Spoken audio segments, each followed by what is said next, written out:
Hey, how's it going, guys? Thank y'all so much for watching another video. And you saw the thumbnail and you saw the title of the video, so we'll go ahead and get straight into it. But of course, before we get into the video, go ahead and click like and subscribe to this channel so that you are notified of whenever I post another video. So that being said, we're gonna go straight into the video. And in this video, we're gonna be speaking about classes of properties. Okay, so these are classes, and when I say classes, I mean basically categories and rankings. All right, so it's going to be on a letter scale, and there's going to be some numbers I'm going to be associating with these properties, and those are the adjustable variables. That's in a prior video that I created that spoke about running the numbers for properties. Okay, so once you watch that video, it'll make a lot more sense. But I'll just go ahead and express what those numbers are, and you can tie that together with another video that I've already created. So we'll go ahead and start off with the letter A. So a A-class property, all right?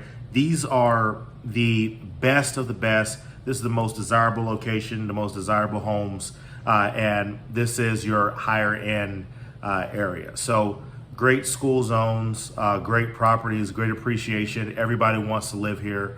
These are your top tier property types. So these are your class A's.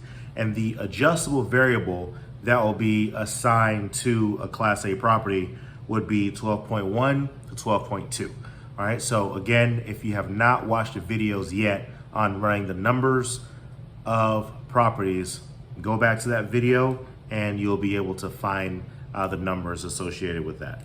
All right, so next is a B class. All right, now a B class is basically, it's not the best, it's right below the best, but it's still very great area. It's just not the most sought after area, but it's right under that. All right, so still great schools. It's probably not all A schools, it's probably a combination of A and B schools. Still a great area, but just not the highest end when it comes to you. So still great, a great area to invest in, great appreciation, and very much so a very desirable area.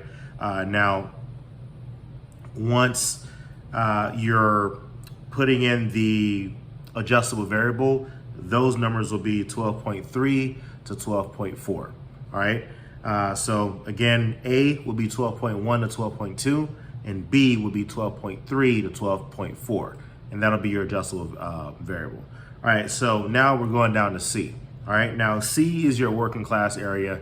These are your regular neighborhoods. All right. So nothing fancy, no glitz and glam, no gates.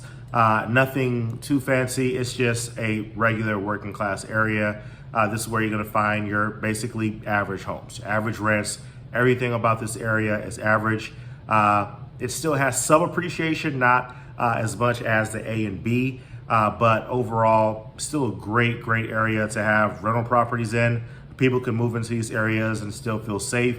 It's not high crime that happens in this area. Some crime, but nothing serious. There's no drive-bys or nothing like that that goes on in this area. Just people that work.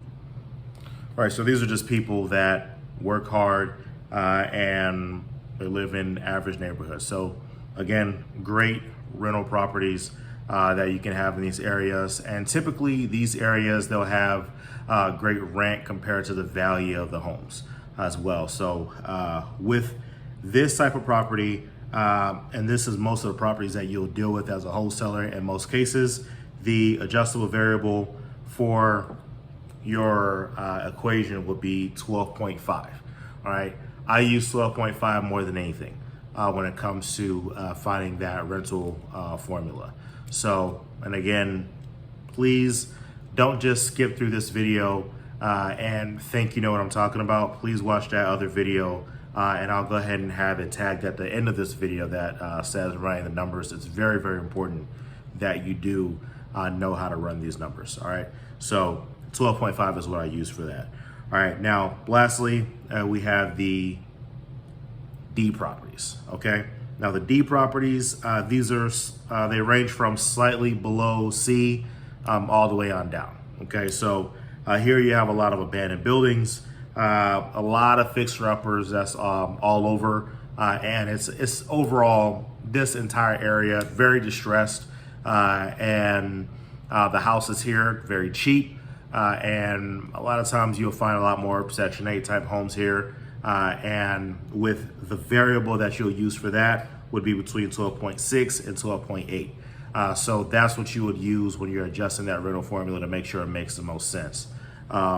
So again, from the top, going from Class A, the best of the best, most desirable, and that's a 12.1 to 12.2. Class B, that'll be slightly below Class A, but still a desirable area, 12.3 to 12.4. All right, Class C will be your working class and average neighborhoods. That's most of the homes that you'll be running into when you're wholesaling. That'll be around 12.5 for the adjustable variable, and then D, which will be slightly below C, and these will be the areas that have abandoned buildings, needs a lot of work, a lot of fixer-uppers all over, and these are where you find your cheapest homes in these areas, and that variable will be 12.6 or 12.8.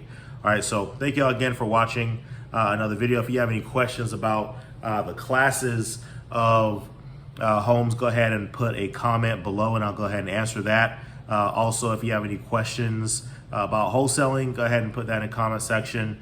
And any other topics you guys want me to cover as far as wholesaling, go ahead and put that in the comments below as well. And I'll go ahead and make sure that I address them. And again, today I spoke about the classes of the properties and the location, so that way you can distinguish what variable to use whenever you are addressing that rental formula. Because again, you don't always have to use that flip formula. There is another formula that's around. It's a secret. Not everybody knows about it, but once you're able to have those two formulas, you'll be dangerous out here. You'll be a lot more competitive in your market. So again, thank y'all so much. And I cannot wait for y'all to get y'all first deal. I'll see y'all soon.